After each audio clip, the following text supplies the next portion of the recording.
La biodynamisation ou le secret de l'énergie vitale.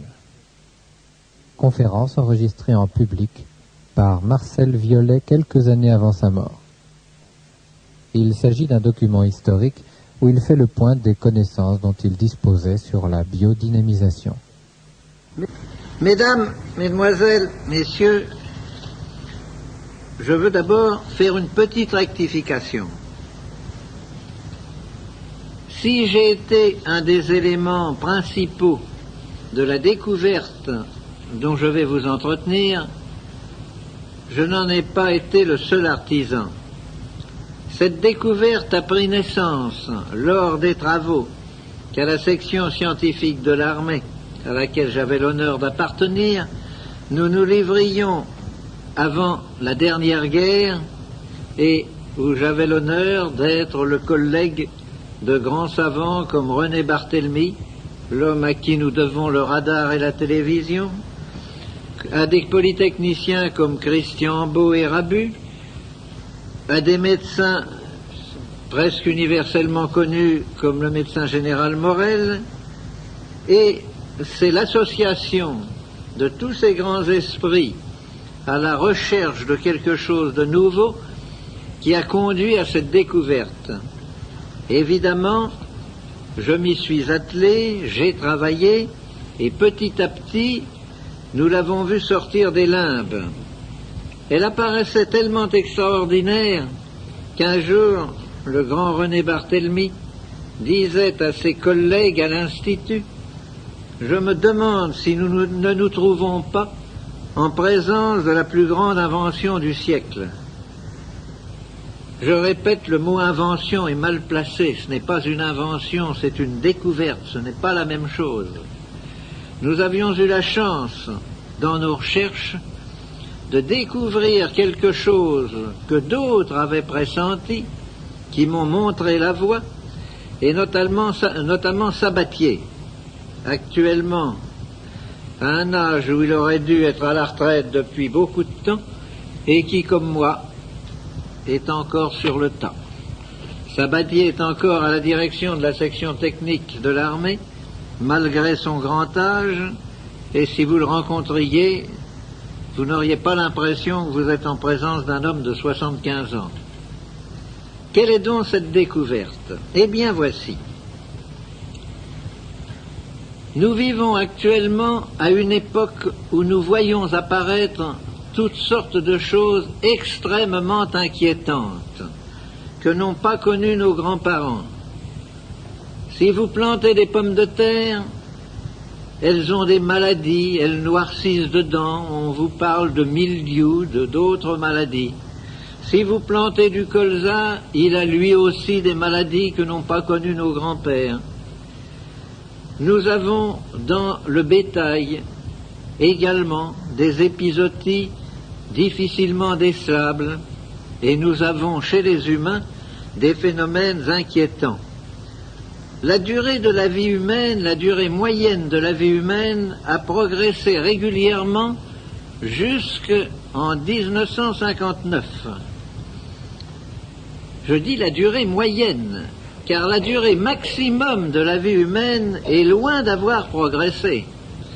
Pour 30 millions d'habitants, au temps de Napoléon Ier, il y avait au moins 2 douzaines de Français connus ayant 115 ans. Actuellement, avec un nombre d'habitants presque le double, le doyen des Français doit tourner autour de 105 ans. Pourquoi cette diminution? Pourquoi depuis 3 ans, même la durée moyenne de la vie humaine, qui a augmenté considérablement du fait des progrès incontestables de la médecine, de l'hygiène et de la chirurgie, est-elle en train de redescendre l'éperon qu'elle avait tracé? C'est qu'apparaissent une nouvelle famille, dois-je dire de maladies, disons de phénomènes, qui sont des dégénérescences, des carences, qui ne sont pas à proprement parler des maladies, mais qui viennent diminuer le potentiel humain et faire que l'homme résiste mal. Car en effet, pour qu'il y ait maladie, il faut qu'il y ait deux choses, et ça vous le voyez tous les jours. Quand une épidémie apparaît, de grippe ou d'autre chose, à Paris, nous prenons le métro, l'autobus, c'est-à-dire que tous ceux qui mettent le pied hors de chez eux récoltent dans la journée 10 fois ce qu'il faut pour attraper la grippe ou l'épidémie qui circule. Cependant, 10, 15 ou au maximum 20% de la population tombe malade. Pourquoi? Parce que les autres avaient un terrain, une autodéfense, un tonus tel que la maladie a dû reculer. Elle a attaqué, il y a eu attaque, mais il y a eu l'autodéfense a vaincu l'attaque. Prenons un exemple où nous avons des preuves extrêmement précises. Les accidentés de la voie publique à Paris sont de toutes conditions, de tous âges. Quand on fait l'autopsie, on trouve actuellement que moins de 4% sont indemnes au point de vue pulmonaire. C'est-à-dire que 96% présentent des lésions de tuberculose actives ou cicatrisées, mais montrent qu'ils ont été touchés. Sur ces 96%, vous en avez au moins 60 qui vous jureraient de la plus parfaite bonne foi qu'ils n'ont jamais eu la moindre attaque de tuberculose. Et cependant, ils l'ont eu, mais ne l'ont pas soupçonné. Ils n'ont pas eu les signes cliniques, ils n'ont pas été malades, et ils ne se doutent pas qu'ils étaient touchés. Or, nous nous trouvons en présence donc de guérisons spontanées. Tous ces gens-là ont eu des attaques de tuberculose pulmonaire, et c'est bien une guérison spontanée qui les en a guéris. Ça ouvre tout de suite notre esprit sur certains horizons, et il faut savoir tirer les déductions qui s'imposent. Donc, pour qu'il y ait maladie au sens médical du mot, il faut deux choses, et la maladie est un produit de ces deux facteurs. Il faut une attaque définie, n'est-ce pas? Et il faut un terrain qui permette à cette attaque définie de s'installer. S'il n'y a pas le terrain apte à laisser l'attaque se développer, elle est condamnée à l'échec. Il y a donc des individus qui ne peuvent pas tomber malades. Et j'ai la prétention maintenant d'être un de ces individus. Mais je ne suis pas tout seul, c'est que j'ai tous mes cobayes d'expérience. Or, mes cobayes d'expérience, prenez une seringue, collez du BK extrêmement virulent dedans, prenez un cobaye en parfaite santé, un de mes cobayes d'expérience, avec le même virus, piquez-les tous les deux, l'un claque en 8 jours et l'autre continue à se porter comme un charme. Pourquoi? Parce que nous sommes arrivés à développer chez nos cobayes un sens de l'autodéfense tel qu'il dépasse absolument tout ce que l'on pouvait soupçonner.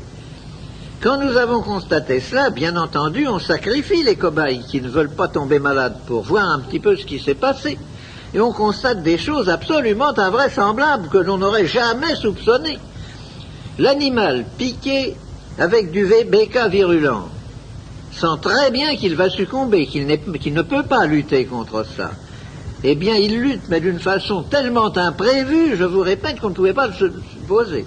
Il construit autour du point d'inoculation un espèce de petit kyste membraneux absolument semblable au kyste sébacé, à l'enveloppe des kystes sébacés. Et ne pouvant pas lutter contre le microbe, il le met en prison, il l'enferme. Et alors, nous constatons, par des expériences successives bien entendu, on ne sacrifie pas 10 fois de suite le même cobaye, qu'il faut à peu près 3 mois pour que le virus finisse par perdre sa virulence, et qu'il faut à peu près 5 ou 6 mois pour qu'il y ait résorption totale du kyste qui s'était formé. Voilà un cas précis d'autodéfense, absolument invraisemblable et imprévisible, qui montre à quel point l'autodéfense des individus, jusqu'à quel point ça peut aller. Si nous transposons cela dans le domaine humain, nous voyons des choses curieuses. Tant que je n'ai travaillé que dans le domaine humain, on m'a dit, parce que, bien entendu, chaque fois que l'on avait une guérison spectaculaire, on me disait, oui, c'est très joli, mais il faudrait un grand nombre de cas, parce que, malgré tout, même dans ce domaine, on assiste parfois à des guérisons spontanées. Et c'est absolument vrai ce qu'on m'objectait. J'ai moi-même, au cours de ma très longue carrière maintenant, puisque j'ai bouclé mes 76 ans, n'est-ce pas, j'ai assisté à beaucoup d'expériences, à beaucoup de choses. Je retiens 3 cas de guérison spontanée de cancer. Le premier cas date de 1926.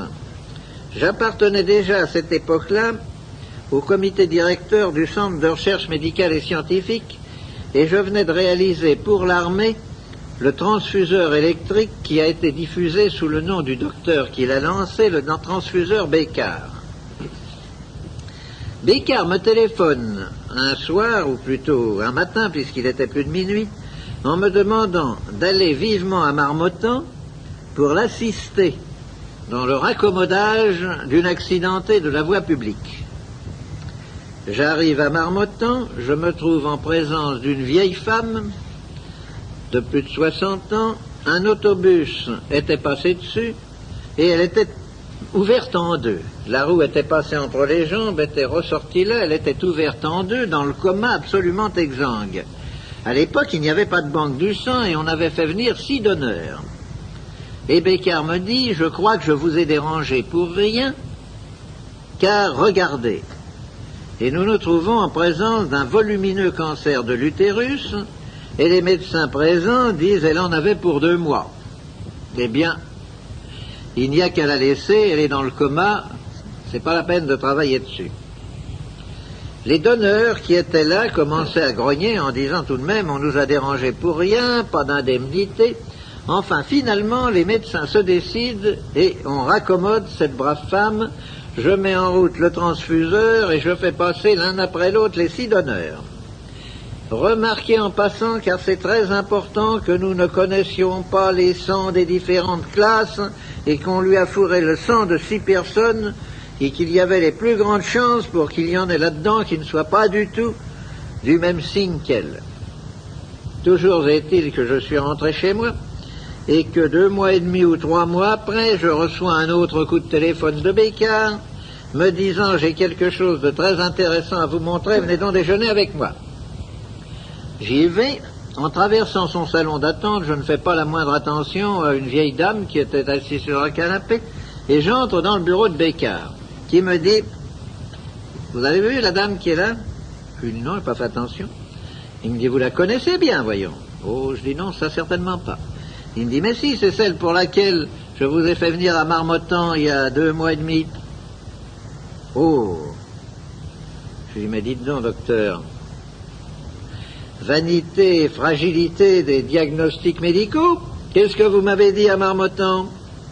Elle me dit « Oui. » Mais écoutez, me dit-il, vous avez beau pas être médecin, Violet, vous avez tout de même des connaissances suffisantes, hein, et vous avez des yeux. Vous avez vu, comme nous tous, le cancer qu'avait cette femme-là. Ah, j'ai dit oui, j'ai vu, il était visible, il était gros comme la tête d'un enfant. Et alors, eh bien, il me dit, il n'y est plus. Mais elle a eu une opération, quelque chose, elle n'a absolument rien eu. C'est le premier cas de régression de cancer auquel j'ai assisté au cours de ma carrière. Quelques années après, oh oui, même pas mal d'années après, un de mes camarades de promotion est atteint d'un cancer du rein. Coup de téléphone, quand puis-je venir à Paris? Toi qui as des relations dans le monde médical, trouve-moi un bon chirurgien. Enfin, il vient à Paris. J'étais d'accord avec le chirurgien pour beaucoup de choses et j'ai assisté à l'opération. L'opération a consisté à ouvrir. Le chirurgien a eu un geste devant le spectacle qui s'est offert à ses yeux. Regardez, conciliabule, absolument inopérable. On a recousu. Mon camarade est resté une dizaine de jours à l'hôpital, à la clinique, et est rentré chez lui. Et 3 mois après, j'ai eu un coup de téléphone de lui, je ne bougeais pas, me disant de ces matins, je reçois la lettre bordée de noir. Un coup de téléphone de mon camarade me disant « Oh, excuse-moi de t'avoir laissé, je suis impardonnable, mais je veux aller à Paris d'abord pour remercier le chirurgien et te remercier toi-même vraiment devant un pareil succès. » Bon, rendez-vous est pris, je téléphone immédiatement au chirurgien qui me dit « Non, c'est pas vrai. » Je lui dis « Voilà ce qu'on vient de me téléphoner, je ne l'ai pas vu. » Ah, il me dit « Amenez-le-moi. » Je le lui ai amené, réédition du premier cas que je vous ai indiqué. Et j'en ai eu un 3e semblable. Je n'ai pas besoin de vous le donner en détail. Par conséquent, il y a donc des cas où l'autodéfense du sujet, sous l'influence d'une action extérieure, qui n'est pas définie, remarquez, si elle était définie, nous saurions guérir le cancer, d'une action extérieure mal définie, amène la régression et la disparition de tumeurs considérées comme inguérissables. Si vous admettez que l'autodéfense dans ces cas mal définis peut arriver à ces guérisons spontanées de choses inexplicables, il faut bien admettre tout de même que pour des maladies moins graves ou plus courantes, la chose est également possible. Or, tout ce que nous faisons, et que j'ai voulu vous mettre tout de suite dans le sujet, tout ce que nous faisons n'a d'autre but que d'agir sur l'autodéfense du sujet. Pas autre chose. Ce que nous avons découvert, ce qui était pressenti par Sabatier, c'est qu'il y a, au-delà des vibrations des 3 familles de vibrations connues et explorées, la première famille, les vibrations de la matière, dont la fréquence atteint 10 puissance 4. La deuxième famille, les courants électriques, dont la fréquence peut atteindre 10 puissance 12. Et la troisième famille, les champs magnétiques, dont la fréquence peut atteindre 10 puissance 24. Il y a une 4e famille de vibrations que nous avons baptisées les ondes biologiques. Et là, sans faire de science, en faisant du gros bon sens, je vais vous dire, mais nous avons des sens. Est-ce que nous les avons bien expliqués tous, mon sens? Vous savez tous que votre oreille détecte les sons, c'est-à-dire une petite plage de la première famille des vibrations de la matière. Vous savez tous que votre toucher détecte les courants électriques. Cependant, pas plus que dans la première famille, l'oreille ne détecte tous les sons, car elle ne détecte ni les infra ni les ultrasons, qui vont cependant beaucoup plus loin, puisque pratiquement la gamme de détection va de 16 à 10 000, n'est-ce pas, et non pas à 10 puissance 4. Pas plus dans la deuxième famille, les courants électriques, le toucher ne détecte toutes les fréquences. Au-delà de 100 000, nous ne détectons plus les fréquences. Les hautes fréquences traversent le corps sans provoquer ni sensation ni dégâts, et vous pouvez tirer des étincelles d'1 mètre de votre doigt si vous travaillez sur des courants dépassant 100 000 comme fréquence. Voilà déjà 2 classes identifiées grâce à 2 organes. Nous en avons un 3e qui est l'œil, qui détecte une toute petite plage de la 3e famille, une octave, n'est-ce pas, la gamme des couleurs. Avant et après, l'œil ne détecte pas. On en arrive obligatoirement à extrapoler, de dire, mais si ces 3 sens-là détectent chacun une classe de vibration, et le nez, qu'est-ce qu'il vient faire là-dedans? Eh bien, le nez, justement, c'est l'organe de détection de la 4e famille, au-delà de 10 puissance 24 et jusqu'à 10 puissance 40. Comment sommes-nous arrivés à ces chiffres, puisque je vous ai dit que nous ne pouvions pas les détecter? En effet, nos moyens d'investigation actuellement plafonnent avec beaucoup de mal à 10 puissance 24. Et René Barthélemy, dont je vous parlais tout à l'heure, a passé 6 des derniers mois de sa vie à essayer de trouver le détecteur de la 4e famille. Et il ne l'a pas trouvé, et il n'est pas encore trouvé. Nous en mesurons les effets, mais nous ne pouvons pas les détecter autrement que par les effets. Eh bien, nous pensons que ça va là parce que nous avons exploré avec suffisamment de soin tout depuis 0 jusqu'à 10 puissance 24, sans trouver ces radiations dont nous voyons les effets, mais que nous ne pouvons pas détecter. Et ensuite, parce qu'une loi mathématique, je vous ai donné les chiffres 10 puissance 4, 10 puissance 12, 10 puissance 24, ce sont les jalons d'une chaîne qui automatiquement jusqu'à 10 puissance 40 et 10 puissance 72. Il y a donc peut-être une 5e famille d'ailleurs, mais nous n'en sommes pas là, nous ne sommes qu'à la 4e. Et cette 4e famille, c'est incontestablement, ce sont les ondes vitales, ce sont les ondes qui sont à la base de la vie. Vous me direz, c'est très joli de proférer une semblable affirmation. Est-ce que vous pouvez le démontrer? Eh bien oui, justement, c'est que nous l'avons démontré en laboratoire. Et nous ne nous prenons pas du tout pour des illuminés ou pour des envoyés de Dieu en disant que nous avons créé de la vie dans de la matière inerte. Nous avons refait en laboratoire ce qui s'est passé sur le globe alors qu'il se refroidissait petit à petit et que la vie n'était pas apparue. Nous avons mis en ampoule de l'eau de mer, filtrée avec le plus grand soin, stérilisée avec le plus grand soin par tous les moyens connus, et ces ampoules traitées, au bout d'un temps d'ailleurs très long, puisqu'il n'est jamais inférieur à 72 heures, nous avons vu apparaître dans ces ampoules des filaments, des points noirs, des nuages, et tout ceci analysé, cultivé, s'est révélé être les filaments des chaînes de levure, les points noirs des spores de champignons et les nuages gélatineux de la matière vivante. Par conséquent, nous disons, la preuve est faite. Nous savons maintenant qu'il existe des ondes qui sont à la base même de la vie. Comment peut-on les utiliser? Je raconte, je me suis décidé, j'ai mis très longtemps à me décider, parce qu'évidemment, quand on dit des choses aussi étranges que celles que je viens de vous dire, on passe ou pour un fou ou pour un charlatan. J'ai la chance en France d'être suffisamment connu, d'appartenir à suffisamment d'organismes officiels, à des commissions interministérielles, à des commissions techniques, etc., pour que, lorsque je mets ma signature en bas d'un rapport, on ne dise pas que c'est l'œuvre d'un fou ou d'un charlatan.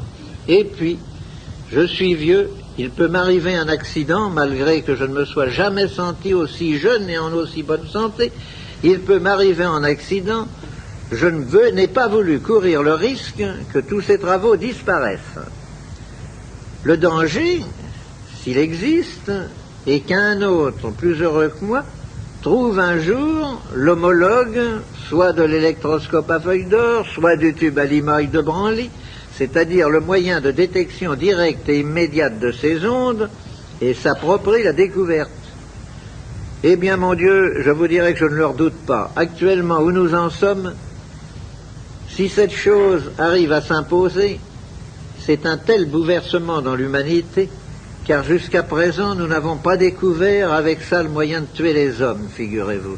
Nous n'avons trouvé que le moyen de les guérir. Et c'est tellement exceptionnel à notre époque, où chaque découverte se double immédiatement d'un moyen de destruction, c'est tellement anormal que j'ai pensé que le risque valait d'être couru. Nous en sommes donc là. Mais, si vous voulez bien réfléchir, vous trouvez dans la nature toutes sortes de points d'appui et on m'en apporte tous les jours. Par exemple, si vous avez été dans une ferme un jour où l'eau tombe à seau, vous remarquez que les canards, qui avaient cependant leur bac plein d'eau et tout et qui ne l'utilisaient pas, se précipitent sous les filets d'eau qui dégoulinent des gouttières pour boire cette eau comme si c'était une friandise. Vous vous apercevez que si vous avez eu une pluie d'orage, vos salades qui végétaient la veille se mettent à pousser à grande vitesse et même à monter. Tous les maraîchers le savent bien, et dès qu'il y a une pluie d'orage, on coupe tout de suite les salades. Et les mêmes maraîchers mettent de grands bassins dans le centre de leur exploitation, peu profonds, et laissent l'eau de la ville, à laquelle ils n'auraient qu'à brancher un tuyau pour faire fonctionner leur lance d'arrosage, ce qui ne leur coûterait rien. Ils laissent l'eau séjourner là-dedans 2 ou 3 jours, avant d'amener la motopompe à essence ou électrique pour la puiser et l'arroser. Pourquoi? Parce qu'ils savent que cette eau qui a subi une exposition a acquis par cette exposition des qualités qu'elle n'avait pas, des qualités vitales. J'ai fait l'expérience suivante, qui a d'ailleurs, je travaille un peu avec Jean Rostand, qui a d'ailleurs profondément troublé Jean Rostand.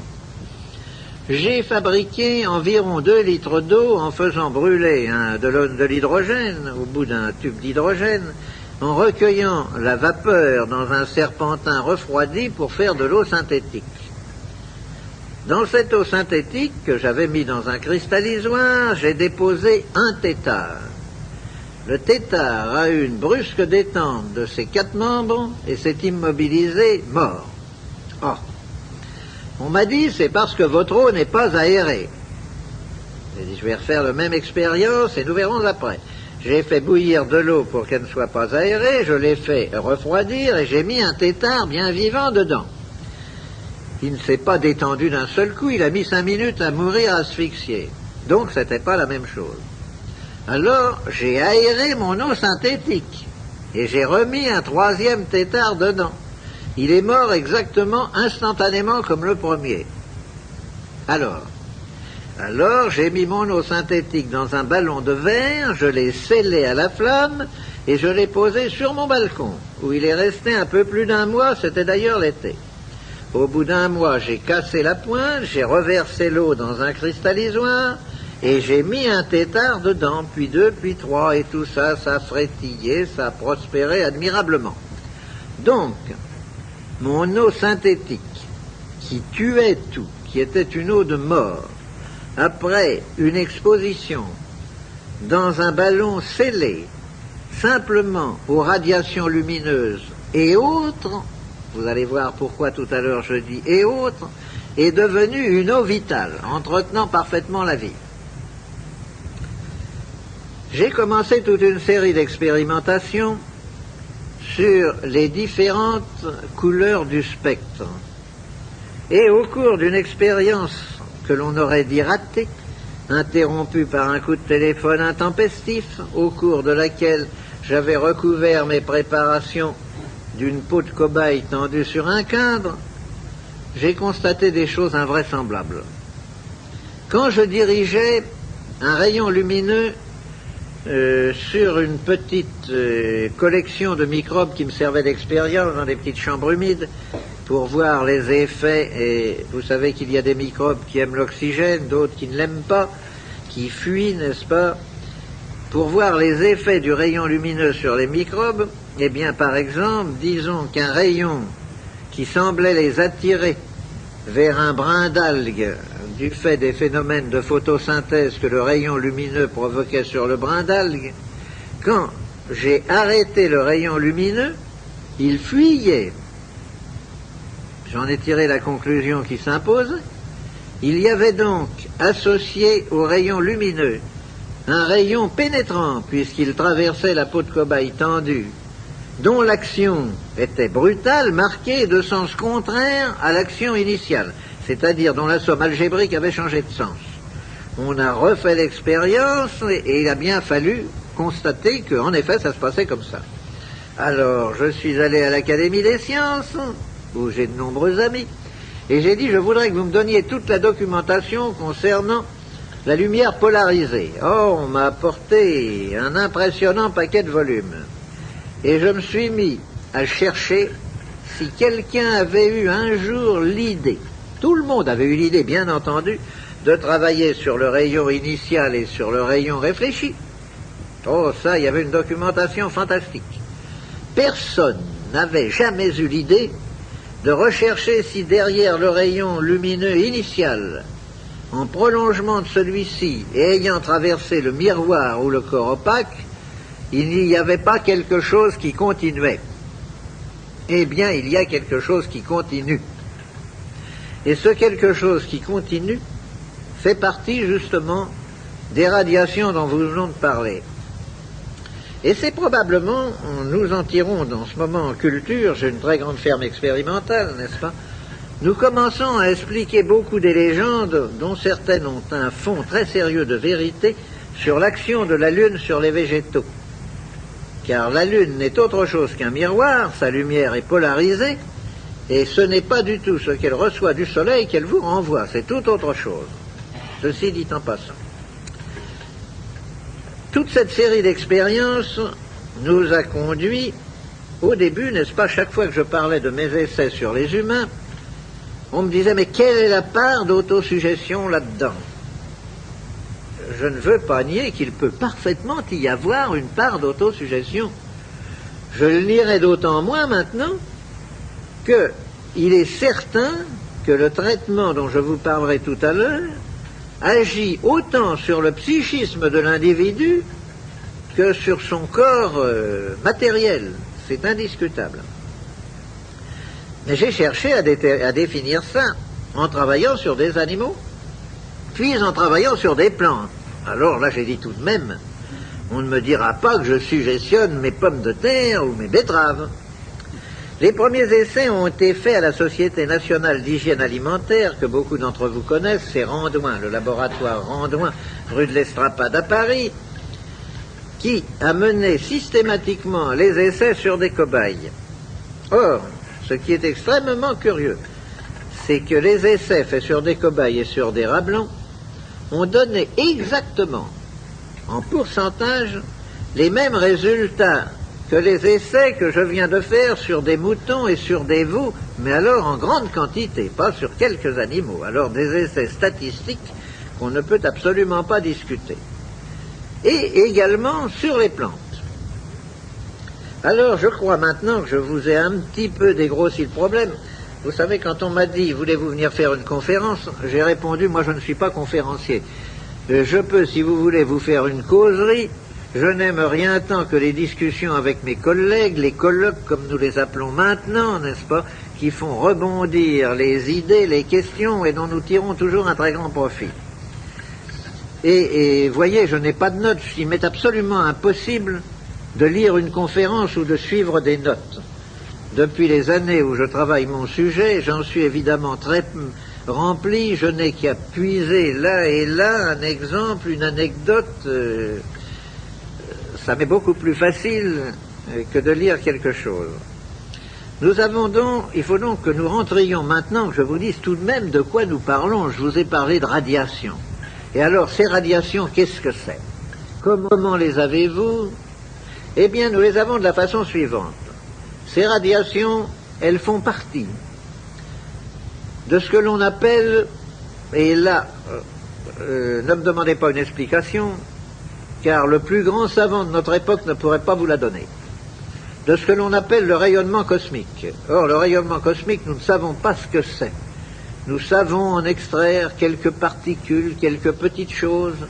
C'est comme si un clochard au bord de la Seine, ayant pêché des bouchons à Bercy, prétendait, parce qu'il a pêché des bouchons dans la Seine à Bercy, savoir ce que c'est que la Seine, pour pouvoir vous dire ce qu'elle débite, quel est son cours ou quelque chose. Nous n'en savons rien du tout. Et nous découvrons tous les jours des choses nouvelles que nous n'expliquons pas. Par exemple, tenez, toujours une incidente en passant, au Palais de la Découverte à Paris, où ils ont des appareils scientifiques extrêmement précis, j'emporte un jour 1 litre d'eau traitée. Il y avait là plusieurs grands professeurs, je leur dis, voulez-vous essayer de regarder ce qu'il y a là-dedans? Ils ont commencé par me dire, nous trouvons un champ magnétique négatif très distinct tout autour de la bouteille. Ah. Ensuite, nous sommes allés à un appareil qui mesure les arrivées de corpuscules, de rayons cosmiques, et qui mesure 110 arrivées en 10 minutes avec une grande régularité de jour comme de nuit. J'ai dit, voulez-vous s'il vous plaît mettre un cristallisoire plat sur cet appareil et mettre de l'eau ordinaire dedans? On l'a fait, 110 arrivées en 10 minutes. Bien, nous remplaçons l'eau ordinaire par de l'eau traitée. 85 arrivées en 10 minutes. Explication? 0. Constatation, c'est tout. Nous ne pouvons absolument rien expliquer. C'est d'ailleurs excessivement fréquent que nous ne puissions rien expliquer dans ce domaine. Donc, nous sommes arrivés à capter et non pas à fabriquer, car nous pourrions parfaitement dessiner un appareil producteur de ces ondes, mais quand il faudrait le coter, nous pourrions le coter également, mais pas le fabriquer, parce que nous serions toujours à parler de millionièmes de mu, de milliardièmes de millimètres, de choses comme ça, et que ce n'est pas à l'échelle humaine.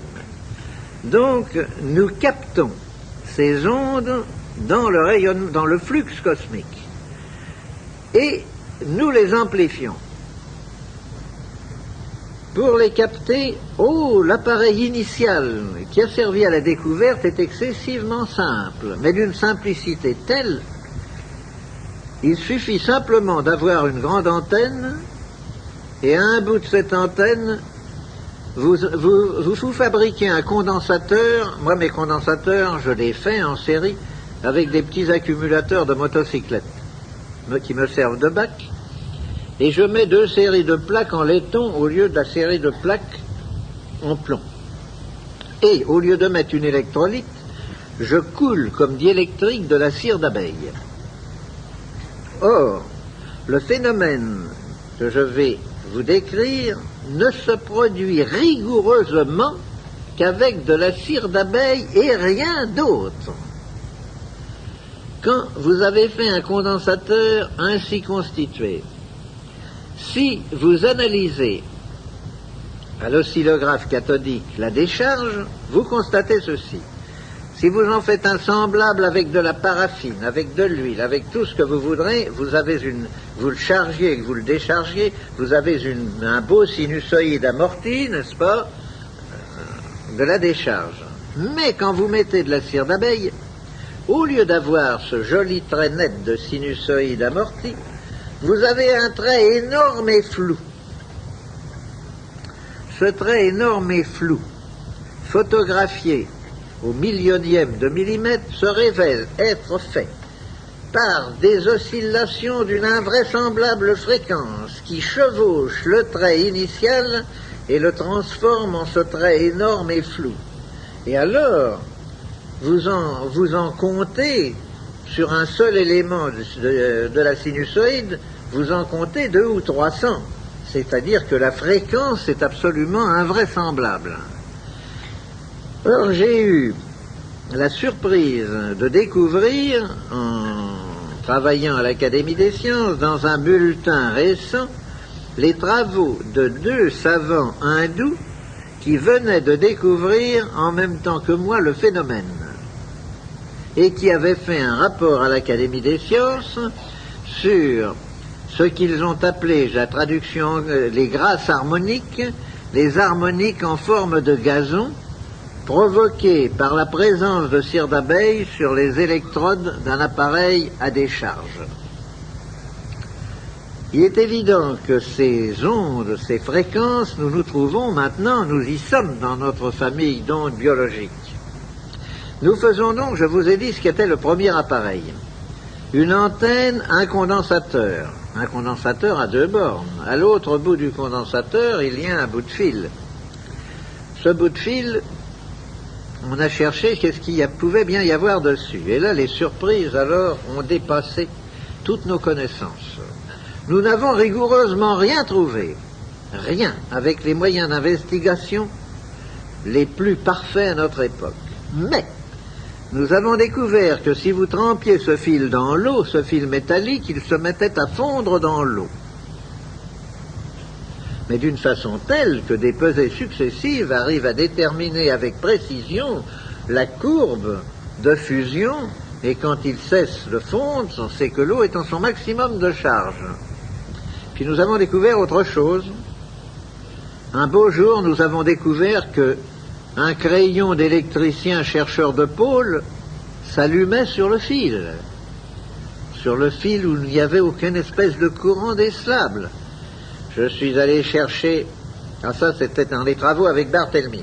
Barthélemy m'a dit, nous allons tout de suite avoir la fréquence. J'ai une collection de lampes étalonnées à toutes les fréquences. Et il me fait apporter une boîte d'environ 1 mètre carré dans laquelle il y avait une infinité de petites lampes étalonnées à toutes les fréquences, de lampes à néon. Nous en prenons une et elle s'allume. Barthélemy me dit ça, alors tombé du premier coup juste sur une telle quantité, il y en avait peut-être 1000 là-dedans. Il me dit c'est invraisemblable. Mais je lui dis essayez-en une autre. On en essaie une autre totalement différente, elle s'allume. Elle s'allumait toutes. Tous ces détecteurs d'une fréquence définie s'allumaient toutes sur le fil de l'appareil. Et comme nous restions devant une dernière lampe allumée, là, à discuter, nous avons vu la lueur baisser et la lampe s'éteindre. Ah, qu'est-ce qui se passe? On avait beau la mettre, elle s'éteignait, elle ne s'allumait plus. Ben, elle est grillée, on en met une deuxième qui fait la même chose, une troisième, une quatrième. Barthélemy me dit, il va falloir qu'on a l'impression que ces lampes à vide, que vous avez introduit quelque chose dedans, il n'y a plus de vide, elles ne fonctionnent pas. Et il les range dans son tiroir, et comme nous avions beaucoup travaillé ce jour-là, il me dit, samedi prochain, nous reprendrons la question. Je reviens le samedi suivant, il me dit, j'ai beaucoup réfléchi, incontestablement, vous avez introduit quelque chose dans la lampe. Nous allons en faire un certain nombre, on va les casser sous la cuve à mercure et voir qu'est-ce qu'on recueille et tout. Je lui dis, oui, en effet, c'est très curieux. Et je reprends une des lampes brûlées du samedi précédent. Je la mets sur le fil et elle s'allume. Alors je lui dis, alors, qu'est-ce que vous en pensez? Ce que nous avions mis dedans est reparti. Il faut bien le croire. Parce que toutes celles que nous avons mis s'allumaient et s'éteignaient toujours au bout du même temps. Eh bien, ce phénomène, nous avons bien travaillé dessus, mais nous n'avons jamais pu trouver une explication. Et actuellement, nous n'en avons pas plus que lors de nos premiers essais. Nous utilisons toujours ces lampes pour contrôler, mais j'ai actuellement dans le laboratoire, nous utilisons des Mazda 55 volts du commerce, n'est-ce pas? Eh bien, je fais des choses qui amusent les gens parce que ça les frappe beaucoup. Je dis à un monsieur, prenez donc cette poignée. Il la prend, il ne sent rigoureusement rien. Tirez la langue, il tire la langue, je prends la langue, je la pose sur sa langue et la lampe s'allume. N'est-ce pas? Et je peux faire ça sur n'importe quelle partie du corps. Vous pouvez intercaler un millivoltmètre, un milliampère-mètre périodique ou apériodique, vous pouvez faire tout ce que vous voulez, vous ne trouvez rien. Il est évident qu'une lampe de 55 volts, elle ne s'allume pas intensément, elle s'allume comme elle s'allumerait pour sa 25 ou 30 volts. Mais si on vous mettait un courant de 30 volts sur la langue, vous le sentiriez. Vous sentez très bien une pile d'1,5 volt sur la langue. Or là, rien, zéro, on ne sent rien. Ce n'est pas de l'électricité. Et alors j'en suis à me demander maintenant, je pose tout le temps des questions à mes collègues, et ils me disent chaque fois qu'on vous voit, vous nous posez des questions qui nous empêchent de dormir pendant 15 jours. Je leur dis, mais vos lampes à néon actuellement, vous croyez que c'est l'électricité qui les fait brûler? Est-ce que vous en êtes sûr? Mes lampes à néon, moi, ce n'est pas l'électricité. Que l'électricité soit une onde porteuse, peut-être, mais croyez-vous qu'elle soit l'action même? Là-dessus, nous avons fait toutes sortes d'essais extrêmement complexes, et nous sommes arrivés à avoir les mêmes résultats que l'électricité, alors qu'il n'y avait plus du tout d'électricité, comme d'allumer des moteurs d'automobile, par exemple. En isolant la bougie de la masse gazeuse du cylindre par une plaquette de mica épais. Eh bien, ça allume tout de même, alors qu'il n'y a aucun contact. Des choses comme ça, n'est-ce pas? Nous sommes dans un domaine où tout est nouveau. Alors, je reprendrai par exemple une phrase de Sabatier disant « Mais lorsqu'on entre dans un domaine nouveau comme ça, tout manque. On ne sait pas. On n'a pas les appareils de mesure. On n'a même pas un lexique pour décrire les phénomènes. Nous ne savons pas ce que nous faisons. » Il faut se dire que le chercheur qui se trouve en présence de phénomènes entièrement nouveaux comme ça n'a évidemment pour les détecter que les appareils qui ont été faits pour détecter d'autres phénomènes. J'ai utilisé tous les appareils qui ont été faits pour détecter les 3 familles connues d'ondes vibratoires, mais tous restent résolument muets devant des phénomènes semblables de la 4e famille, comme la lampe qui s'allume. on penserait qu'on va avoir une réaction d'une boussole, d'un électroscope, de quelque chose. On n'a aucune réaction. C'est autre chose qui se produit. Ceci conclut la première phase de cette conférence. Pour avoir la suite, veuillez retourner maintenant votre cassette.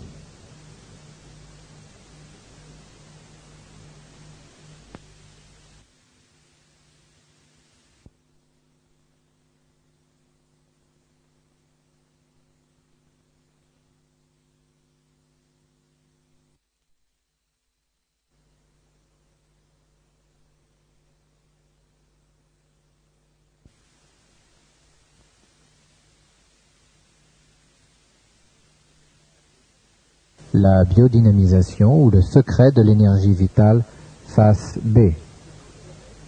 Dans ce domaine, tout n'est pas rose, n'est-ce pas, quand on travaille dans un domaine aussi étrange.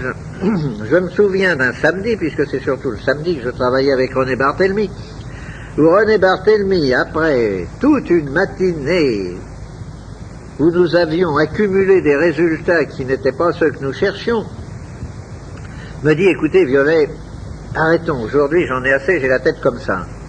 Il me dit, c'est comme si je voulais mesurer de l'électricité avec nos compteurs à gaz. Et cette parole simple et brutale dépeignait bien à l'époque où nous ne savions pas ce que nous faisions. Ben, c'était cependant absolument l'expression de la vérité. Nous voulions mesurer quelque chose d'une famille qui n'appartenait pas aux familles des instruments dont nous disposions. Et c'est pourquoi cela restait muet. Je vais vous dire maintenant, alors je vous ai dit ce qu'était l'appareil. Donc, nous utilisons maintenant le secteur comme antenne, un filtre, en l'espèce un condensateur dont le diélectrique est de la cire d'abeille. Entre parenthèses, la cire d'abeille est quelque chose de bien curieux. Et j'ai eu l'occasion à la section scientifique de l'armée de faire de curieuses expériences. Je ne dirais pas d'envoûtement, car nous ne cherchions à envoûter personne, mais d'accumulation dans la cire d'abeille d'ondes nocives. C'est un curieux accumulateur. Et selon les réglages, c'est un filtre qui laisse passer soit les ondes bénéfiques, soit les ondes nocives, ou qui accumule ces dernières. Et un morceau de cire d'abeille traité de cette façon, si vous le mettiez dans votre poche, je vous verrai revenir une heure après comme un très haut militaire dont je vous tairai le nom, qui était un esprit fort et qui se moquait de nos diableries, et comme nous attirions son attention sur le danger que présentaient ces diableries, il a voulu montrer qu'il était brave, il a dit, bien moi je le mets dans ma poche, ouais, puis nous en reparlons la semaine prochaine. Il n'a pas attendu la semaine prochaine, une heure après il apparaissait verdâtre et visiblement en mauvais état, il a remis le morceau, il a dit, vous ne m'y reprendrez plus avec vos diableries. Et celui-là, ce n'était pas l'autosuggestion, parce qu'il était absolument convaincu qu'il allait... Ça n'allait rien lui faire du tout, n'est-ce pas? Non, donc l'appareil, j'en reviens tout de même à la même chose, il y a toujours nous utilisons le secteur comme antenne, comme dans la plupart des appareils de TSF modernes. Nous avons le filtre en question, et alors cet appareil excessivement simple est d'un rendement désastreux. Pour traiter le contenu d'un verre d'eau, vous mettrez 3 semaines. Vous y arriverez, mais vous mettrez 3 semaines. Il fallait trouver un accélérateur. Nous avons cherché beaucoup de choses.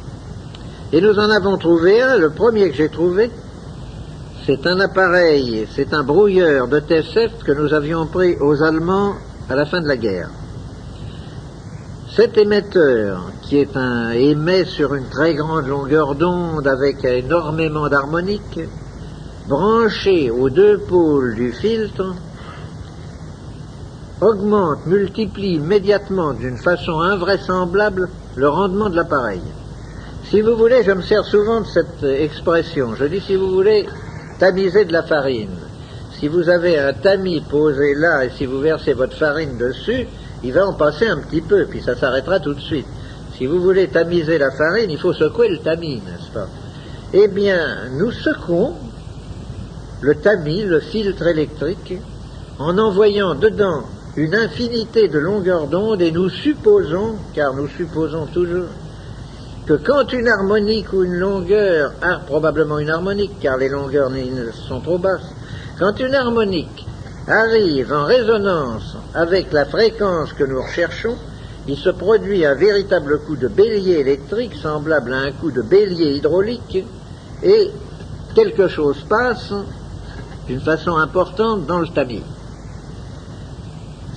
Nos premiers appareils ont été faits comme ça, et nous avons longtemps fait de l'eau avec ce procédé. Et alors, c'est là que nous avons pu voir, dans un laboratoire de l'école polytechnique qu'on avait bien voulu mettre à ma disposition, nous avons fait les pesées systématiques de fusion des électrodes dans de l'eau tridistillée sous l'action de ces appareils. Et quand nous avons eu des pesées, quand nous avons pu dire, eh bien, nous avons mis dans ce litre d'eau tant de milligrammes d'or, immédiatement, le préparateur me dit, nous allons vérifier.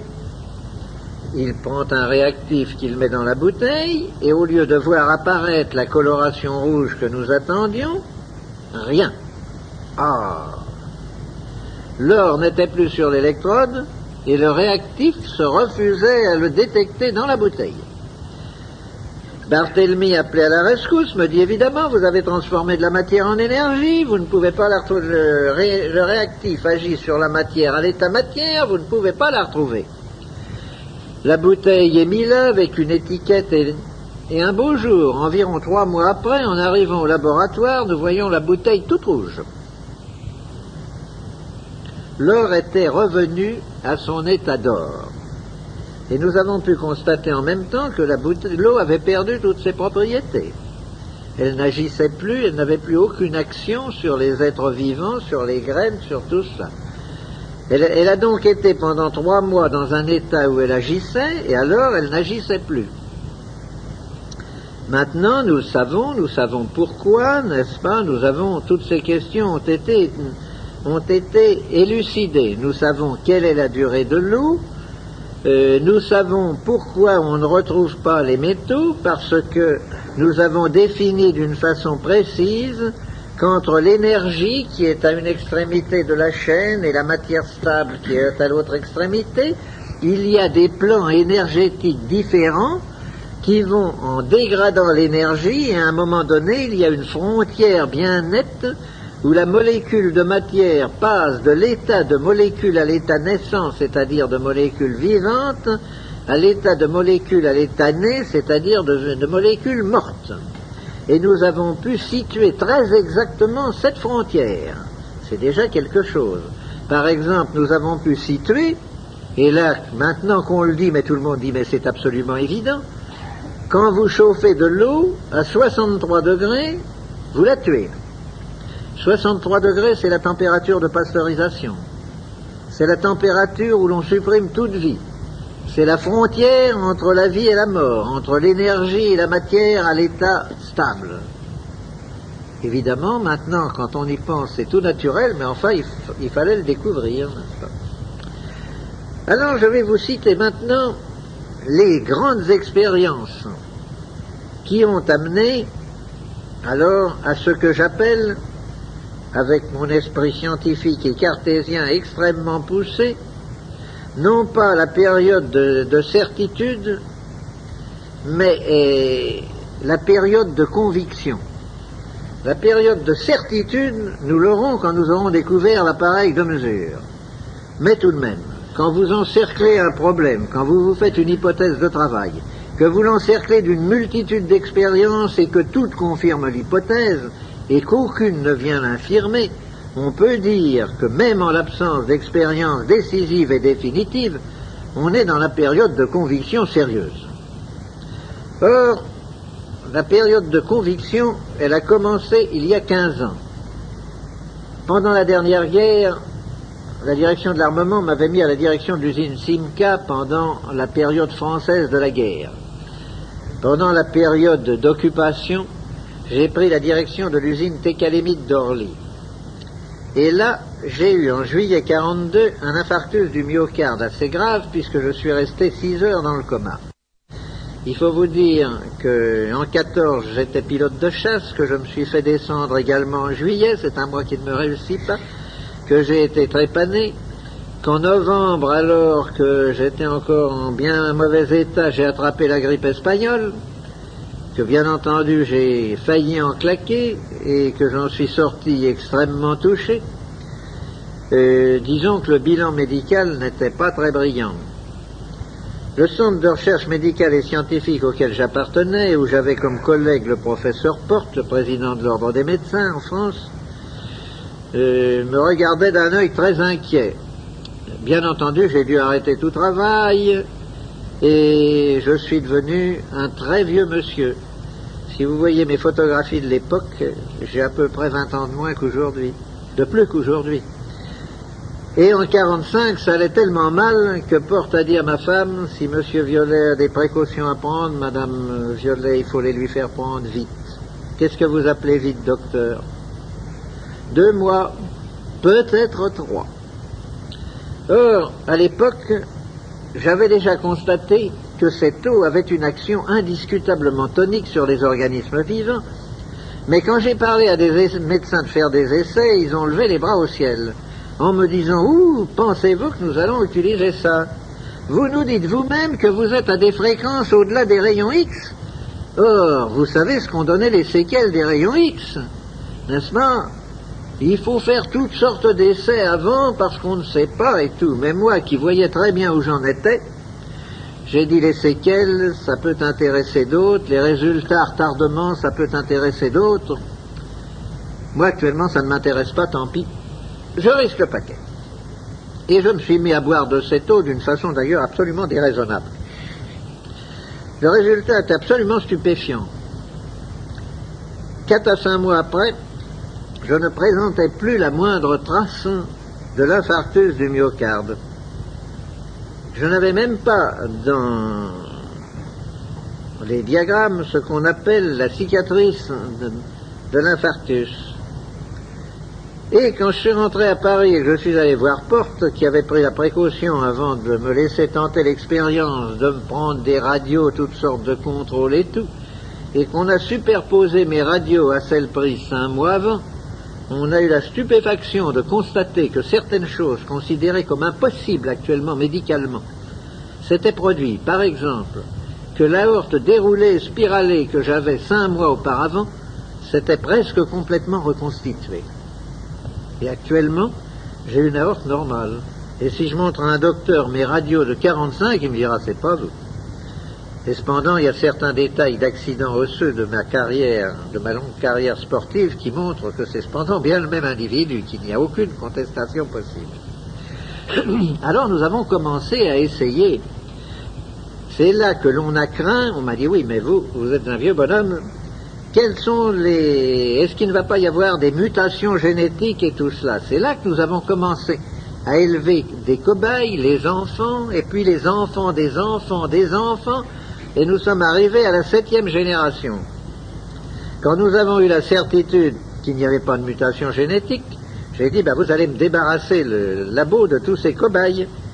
Nous avons offert aux laboratoires qui les achètent des cobayes en leur disant, contrairement à ce qu'on vous offre habituellement, ce n'est pas du cobaye juste d'arriver à l'âge adulte, il y en a, mais il y en a qui se portent admirablement, que nous avons élevés pour faire des recherches sur les modifications génétiques, ça ne fait rien, ça va très bien. 15 jours à 3 semaines après, tous les cobayes rentraient, on ne peut pas faire d'expérience avec, on ne peut pas les rendre malades. C'est là que nous avons découvert l'histoire que je vous ai racontée tout à l'heure, de la piqûre qui ne rend pas le cobaye malade, et que nous avons découvert toute l'histoire. Et puis les essais ont continué.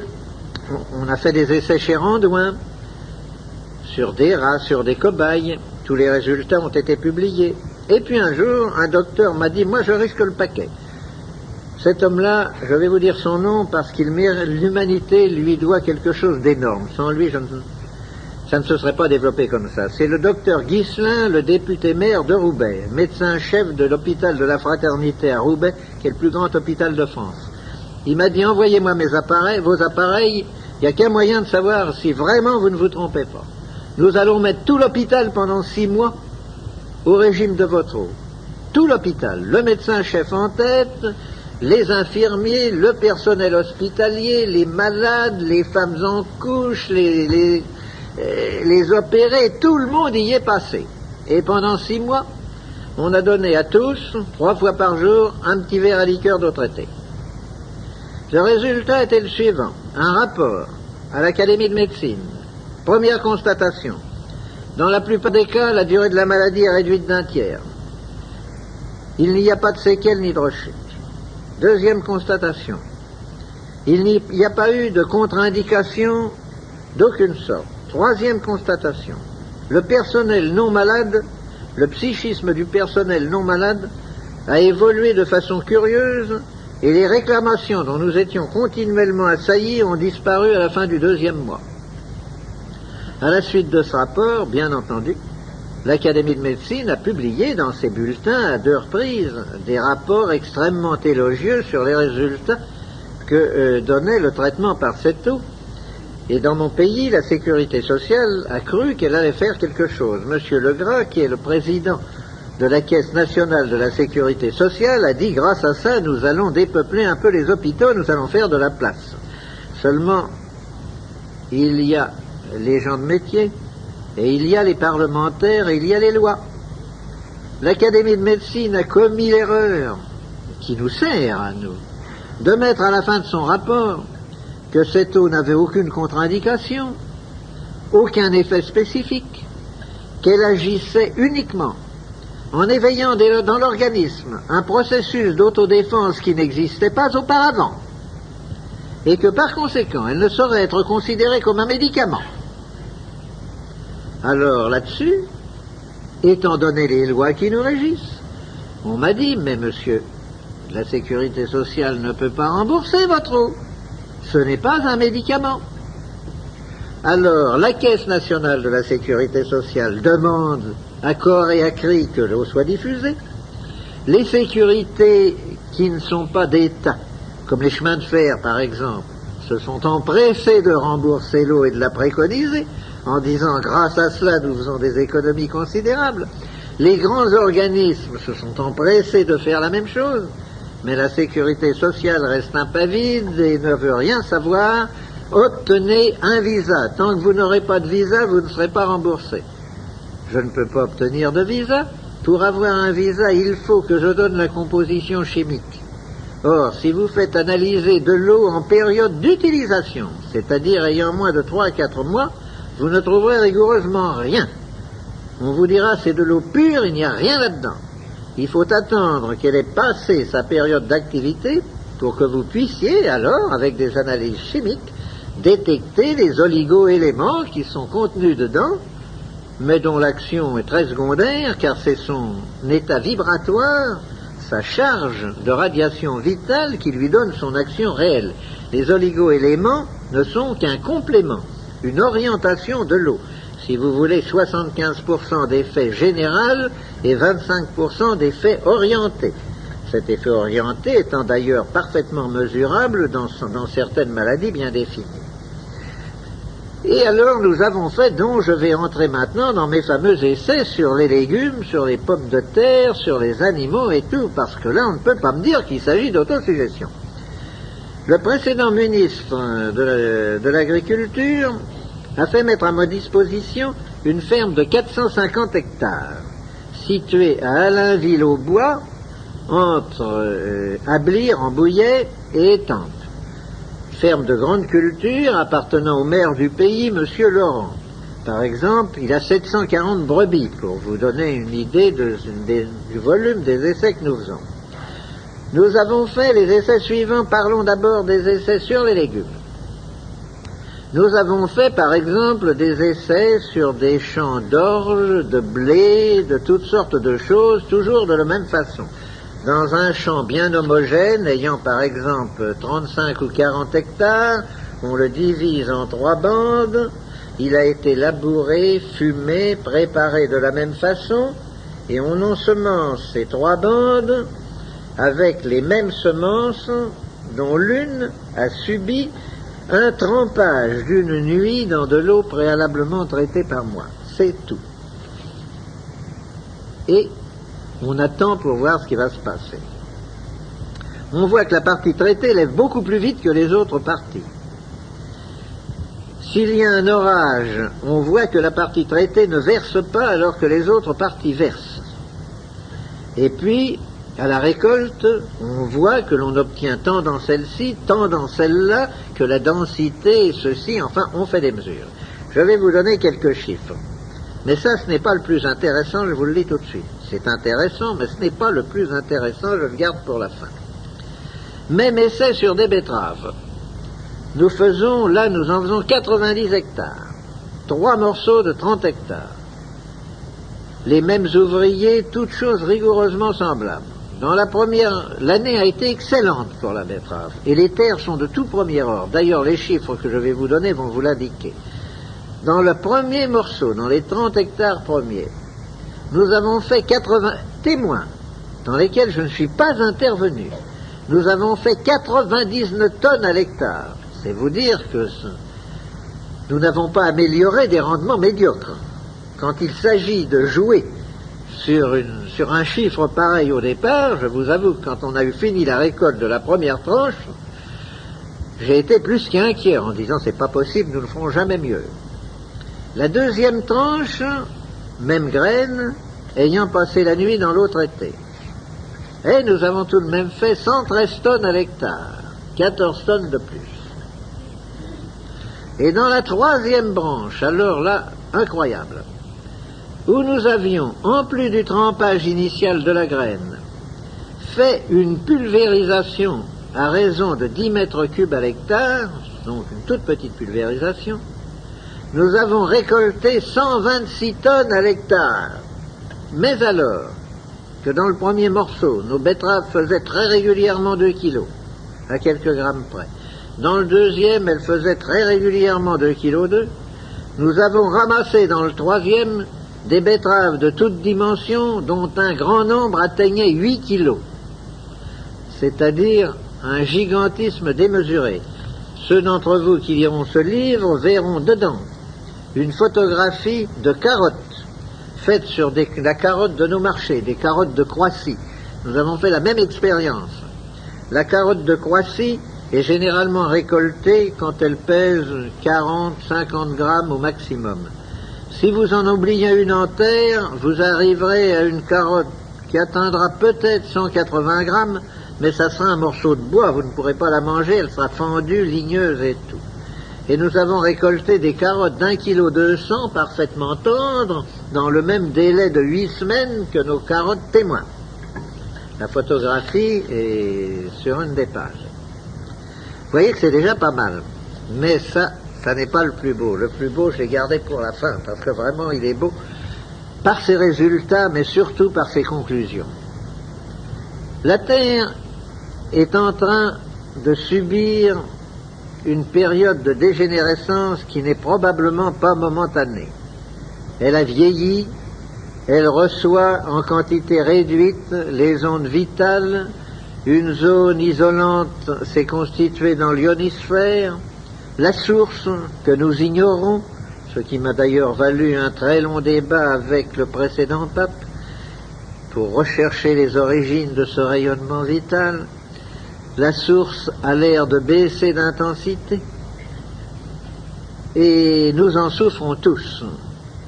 Les carences dont je vous parlais au début de cette causerie, sur les légumes, sur toutes sortes de choses, montrent que nous souffrons tous, tout ce qui vit, hommes, animaux, plantes, souffrent actuellement des carences. Or, brusquement, nous avons fait des expériences qui ont intéressé au plus haut degré le Comité national de la santé publique en France, et notamment son vice-président, le Dr Teil.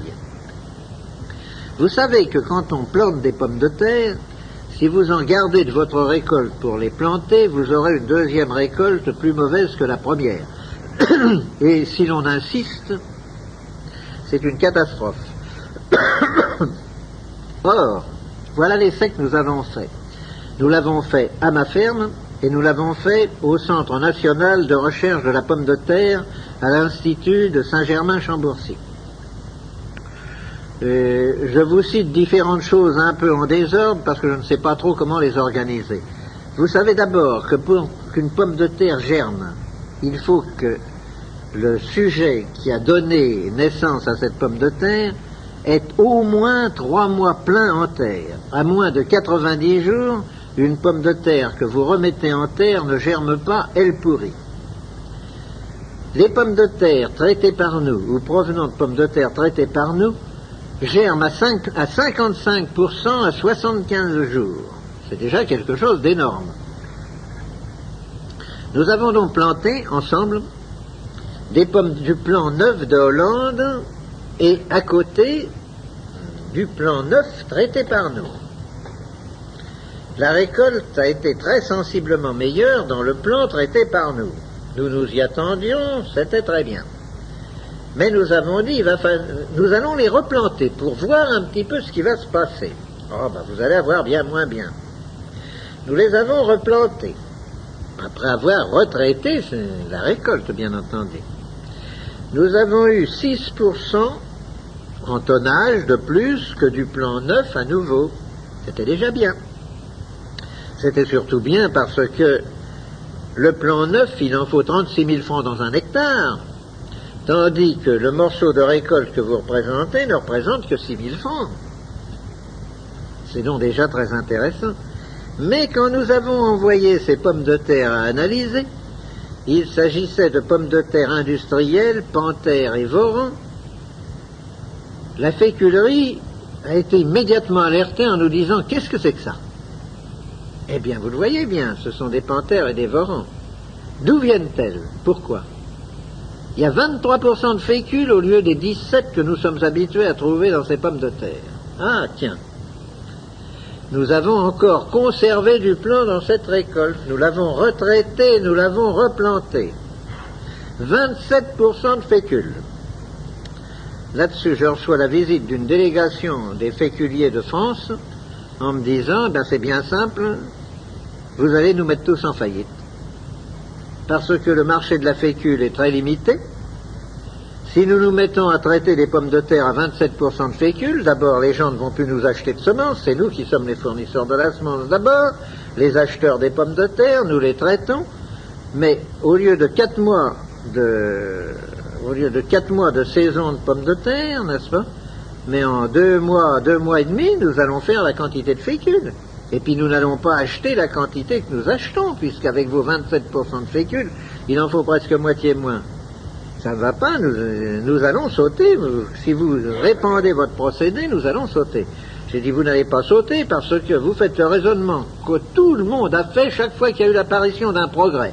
Qu'on fait les tisserands de Lyon quand le métier mécanique est apparu. Or, il y a actuellement 3 ou 4 fois plus de tisserands que quand il y avait le métier à main, n'est-ce pas? Chaque fois qu'une nouveauté apparaît, évidemment, elle bouleverse les états de choses. Il faut évoluer, il faut se reconvertir. Vous vendez la fécule très chère, ce qui limite ses emplois à très peu d'industrie, car l'alimentation n'en consomme qu'environ 3%. 97% vont à l'industrie. Par conséquent, la fécule est limitée par son prix. Si vous produisez de la fécule à moitié prix, eh bien, vous allez voir s'élargir le marché. En ce moment, je fais mon métier d'ingénieur conseil en vous disant ce qu'il faut faire quand on se trouve en présence d'un problème comme celui qui m'est soumis.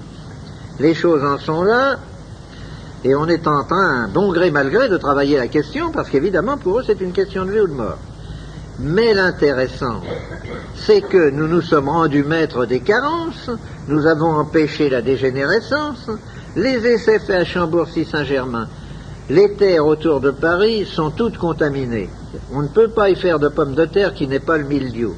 Vous mettez de la semence neuve en provenance de Hollande, il y a du mildiou. Il n'y en a pas beaucoup, mais il y a du mildiou. Dans le même terrain, vous mettez des pommes de terre de 2e ou de 3e récolte traitées par nous, il n'y a pas de mildiou. C'est la preuve que l'on peut se rendre maître des carences et que lorsqu'on se rend maître des carences, la maladie, même endémique, même chronique, même présente, ne peut rien. Et c'est ce qui intéresse tellement, évidemment, le comité central de la santé publique chez nous. C'est cette expérience qui, de toutes, à mon avis, est la plus intéressante. Contrôle sur des animaux. Je vous ai dit tout à l'heure qu'il y avait 740 brebis. Au moment de l'anglage, évidemment, il naît une tripotée de petits agneaux tous les jours. Nous avons pris ces agneaux, s'il y en avait de trop faibles ou d'anormalement forts, on les écartait, et nous avons fait 2 lots d'agneaux de 50 agneaux absolument semblables. mais à quelques grammes près. Nous les avons mis dans 2 bergeries à côté l'une de l'autre et nous leur avons donné une nourriture pesée. Tous les deux buvaient l'eau du puits de la ferme, mais les premiers telle qu'elle sort du puits, les deuxièmes après qu'on les fait passer dans l'appareil de traitement. Au bout de 100 jours, le premier lot d'agneau était à 35 kg poids marchand et donnait 17 kg 200 de viande nette par agneau. Il a fallu 120 jours au deuxième lot, c'est-à-dire 20 jours de nourriture de plus, de frais de bergerie, de berger, de toutes sortes de choses, pour atteindre le même poids marchand de 35 kg, et une fois dépouillé, au lieu de peser 17 kg 200 de viande nette de toute première qualité, il pesait 16 kg 080 de viande nette d'une qualité moindre. Gain pour l'exploitant par agneau, 1 kg 120 de viande nette et l'économie de 20 jours de nourriture et de bergerie, c'est-à-dire une économie considérable. Alors, ces essais statistiques faits sur des quantités d'animaux viennent confirmer le rapport de Randouin sur les rats, rapport dans lequel elle disait, pour gagner 1 gramme de poids, si je donne à mes rats de l'eau, il faut 56 grammes de nourriture, et si je ne leur en donne pas, il faut 79 grammes. Nous retrouvons sur des animaux supérieurs les mêmes pourcentages, les mêmes chiffres que nous trouvions chez Randouin. Et alors, sur les gens, dites-vous, alors ça va nous faire devenir obèses? Eh bien, pas du tout. C'est que sur les gens, ça n'a pas du tout cette action-là. Ça ne modifie pas en apparence votre appétit, mais ça accélère le moment où vous êtes rassasié. Et j'ai toujours été un assez bon vivant et un gros mangeur. Eh bien, je mange incontestablement beaucoup moins que je ne mangeais quand je ne prenais pas d'eau. Un très grand docteur de Paris m'a dit un jour, je vais faire un essai. J'ai une occasion unique. J'ai un couple, la femme pèse 108 kilos, le mari, lui, il est à 47. Alors évidemment, je vais essayer quelque chose. Je vous les envoie, donnez-leur de votre eau que nous voyions ce que ça fait. D'abord, il a fallu dépenser énormément de salive pour leur faire comprendre qu'ils devaient boire l'eau tous les deux de la même bouteille. Le mari me disait comme un leitmotiv, mais si ça fait maigrir ma femme, moi ça va être une catastrophe pour moi. J'avais beau lui dire, mais non, c'est un régulateur glandulaire, elle est trop grosse, il y a des glandes qui ne marchent pas, vous êtes trop maigre pour la même raison, mais ce sont d'autres glandes, on va remettre votre hypophyse en route et vous allez voir, enfin il ne comprenait pas, mais il l'a fait tout de même. Mais le résultat a été ce que Gautier attendait. La femme s'est mise à maigrir et le mari a engraissé. Par conséquent, vous n'avez pas à redouter de devenir gros ou maigre en buvant de cette eau. J'en bois depuis 15 ans, je pèse 63 kilos. Je peux faire n'importe quoi, je pèse 63 kilos. Mes fonctions officielles en France m'amènent à assister beaucoup plus souvent qu'à mon tour à des réceptions, à des banquets, à toutes sortes de choses, et à faire beaucoup d'écarts de régime. Ça n'a absolument aucune espèce d'importance. J'ai ma femme, je vous dirais que ça fait 42 ans que je suis marié, n'est-ce pas? Je ne vous dis pas son âge, mais vous le déduirez facilement. J'ai ma femme ses amis sont extrêmement étonnés qu'elle puisse manger des petits gâteaux, de la crème, être très gourmande et tout, et rester non pas maigre, car elle n'est pas maigre du tout. Elle mesure 1,67 m et elle pèse 58 kilos, mais elle peut faire également tout ce qu'elle veut. Elle peut aller passer 2 mois en Normandie et abuser des sols à la crème, des maquereaux à la crème et de toutes les bonnes choses qu'il y a dans ce coin-là. Elle ne bouge pas d'un gramme. On dirait que c'est un régulateur, n'est-ce pas? L'eau agit, je redis les paroles de l'Académie de médecine, n'est-ce pas, comme quelque chose qui augmente l'autodéfense, le tonus de l'individu, qui éveille dans l'organisme un processus d'autodéfense qui n'existait pas auparavant et qui augmente l'action des médicaments. Par exemple, il y a des phénomènes curieux. Si vous prenez la dose du soir simplement dans de l'eau sucrée avec un peu de fleur d'oranger, ce que faisaient beaucoup de nos grands-mères, eh bien, vous obtenez un excellent sommeil. J'ai récupéré un sommeil d'enfant. Je m'endors et je peux passer une nuit blanche. Je ne serai pas fatigué, je ne sais plus ce que c'est que la fatigue, ni physique ni cérébrale. Je peux conduire, je dirige un certain nombre de grosses affaires et il m'arrive couramment de prendre ma 403 à 6 heures du matin à Paris pour m'en aller à Vence, où je dirige la compagnie d'eau minérale, où j'arrive à 6 heures du soir à Vence, ayant fait 980 km et n'étant pas fatigué du tout. Je peux parfaitement passer une nuit au volant, je ne suis pas fatigué. Si je me couche à l'heure habituelle, à 10 heures, je serai endormi et je me réveillerai à 7h moins 5 avec une régularité splendide.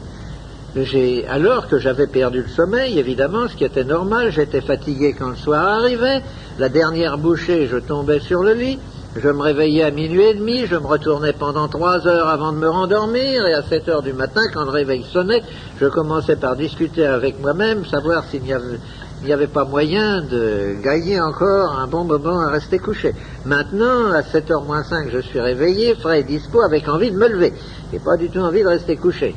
Si je cesse de prendre de l'eau pendant plus de 15 jours ou 3 semaines, je commence à retrouver mon âge. Alors, comme nous sommes fâchés depuis 15 ans, j'ai pas envie de le revoir, je reprends vivement de l'eau. Si quelqu'un se portant bien boit de l'eau, qu'est-ce qu'il ressent? Au début, rien. Ensuite, la seule chose qu'il ressentira, c'est une diminution de la fatigue, soit physique, soit cérébrale, et une certaine sensation d'euphorie, de mieux-être. La parole du médecin général Morel dans une communication à l'Académie de médecine, où il citait un certain nombre de cas, il disait « Et puis tous les malades que j'ai soignés avec l'aide de ce traitement sont devenus des gens souriants. » Eh bien, c'est absolument vrai. Passons à la dernière phase des effets sur l'homme, le rajeunissement. Pas plus que vous ne vous apercevez que vous vieillissez d'un mois à l'autre, vous ne vous apercevrez que vous avez cessé de vieillir. Il n'y a que si vous prenez l'eau d'une façon régulière, et n'étant pas un médicament, étant un aliment énergétique qui combat les carences qui sont de tous les jours, de toutes les heures, il faut prendre de l'eau d'une façon régulière. Quand il y a maladie, il faut en prendre 1 gramme par kilo d'individu et par jour. Quand il n'y a pas maladie ou quand la maladie est passée, il faut en prendre le tiers de cela, ça suffit largement. Actuellement, j'en prends 1 petit verre à liqueur le matin depuis déjà plusieurs années et c'est tout. Et j'ai vraiment l'impression qu'il m'est impossible de tomber malade. Maintenant, il peut y avoir n'importe quoi, je suis sûr que je ne tomberai pas malade. Et au point de vue vieillissement, ben mon Dieu, nous ne l'avons aperçu qu'à la longue, l'histoire du vieillissement. Nous ne l'avons aperçu qu'à la longue quand je me suis aperçu, après plusieurs années, que je récupérais des fonctions disparues, que je pouvais faire un certain nombre de choses que je ne pouvais plus faire, que la longueur des trajets que je pouvais faire en voiture s'allongeait avant que la fatigue se fasse sentir. Ça n'est qu'à la longue, et alors où ça s'est bien senti, c'est lorsque beaucoup d'anciens élèves de Polytechnique se sont donné le mot et se sont mis à prendre systématiquement et régulièrement de l'eau, et que dans un déjeuner ou dans un dîner de promotion, on reconnaissait immédiatement ceux qui prenaient de l'eau violet et ceux qui n'en prenaient pas. Vous avez eu récemment la visite d'un très grand professeur de l'Académie de Montpellier, n'est-ce pas, de la faculté de Montpellier. Eh bien, si Pêche était à côté de moi et que vous nous demandiez nos âges respectifs, je crois que vous vous feriez un écart d'au moins 20 ans et vous vous tromperiez dans le mauvais sens, n'est-ce pas? Et ça, c'est fréquent, ça apparaît. Maintenant, moi je suis des arts et métiers de Lille. Eh bien, nous avons aux arts et métiers notre président Ramas, qui n'est pas un président Soliveau, il a 93 ans, et il préside nos déjeuners, nos dîners, nos réunions, n'est-ce pas? Et si vous lui demandez le secret de sa longévité, il vous répondra, vous voyez, violet. Et nous en avons un certain nombre comme ça, beaux que vous connaissez. Et donc, pour terminer, Ne croyez pas que c'est un médicament, que c'est une panacée universelle. Ce n'est pas un médicament du tout. Mais on me dit, vous nous dites que ça guérit tout. Eh bien, disons que ça aide à la guérison de tout, si vous voulez. Ça guérit tout parce que ça ne guérit rien. J'en reviens toujours à la définition de l'Académie de médecine, car elle est tellement exacte qu'on ne peut rien y rajouter, rien y enlever. J'y ajoute ce que je vous ai dit en commençant. Pour qu'il y ait maladie, il faut 2 facteurs. Une attaque et un terrain. L'attaque, ça n'est pas mon affaire, c'est l'affaire du médecin. Le terrain, c'est mon affaire. Si vous arrivez à mettre le terrain dans une situation telle qu'il devrait être normalement, les attaques ne peuvent plus se produire, ou si elles se produisent, elles régressent. Je suis comme vous, il m'arrive quand je prends le métro d'attraper la grippe. Seulement chez moi, une grippe dure 6 heures. Ça ne va pas plus loin. Ce jour-là, j'ajoute à mon petit verre du matin, eh bien, j'ajoute un 2e verre à midi et un 3e le soir, et 1 ou 2 comprimés de produits antigrippines, et puis c'est fini, le lendemain, je n'ai plus la grippe. J'ai été attaqué, mais j'ai surmonté l'attaque. J'ai, de ma longue carrière sportive, j'ai le squelette démoli d'un peu partout, n'est-ce pas? Et j'étais sujet à des crises de sciatique effroyables. Mais alors, j'ai vu me rouler sur le lit à se demander si je n'allais pas me jeter par la fenêtre, malgré des piqûres. On a tout essayé, les piqûres intrarachidiennes, tout ce qu'on peut essayer. Ça durait 4 ou 5 jours, c'était effroyable. Maintenant, dès que ça commence, dès que je sens la crise venir, nous fabriquons d'autres produits clos qui ont exactement le même effet, car ce ne sont que des supports de radiation. Il n'y a aucun médicament dedans, ce sont des produits naturels, il n'y a que des supports de radiation. Je me fais vivement une friction avec une lotion, et c'est fini. Jamais la crise de sciatique ne s'est développée, et un quart d'heure après, elle est disparue. Un essai que vous pouvez faire très facilement, c'est sur la migraine. Vous n'avez qu'à vous frotter le front avec de la lotion ou avec de la crème, je vous garantis de la façon la plus absolue que vous n'aurez plus la migraine un quart d'heure après, n'est-ce pas? Ça, l'essai est excessivement facile à faire. Et vous voyez ce que l'on peut tirer de cette technique. Je ne voudrais pas que certains d'entre vous croient qu'après cela, je vous répète, qu'ils peuvent dire à leur médecin, on t'a assez vu. Non, non, non, non, non. Avant que vous soyez arrivés au point où j'en suis arrivé, moi j'ai 15 ans de traitement derrière moi, n'est-ce pas? Eh bien, je crois qu'il faut plusieurs années avant que l'on acquiert le degré d'immunité où je suis arrivé actuellement. Il faut des années. Vous ne l'acquierrez pas en 3 mois. Voilà dans les grandes lignes. Oh, je ne suis bien loin de vous avoir tout dit. Je vous dis, il faudrait parler des heures, et encore on n'aurait pas tout dit. Mais enfin, j'ai essayé dans cette causerie très à bâton rompu, vous avez pu vous en apercevoir, de vous donner une vague idée de ce que nous faisions, et de vous dire, si quelque chose ne va pas, mon Dieu, vous ne courez aucun risque, ça ne coûte pas cher, et vous verrez bien ce que vous en retirerez.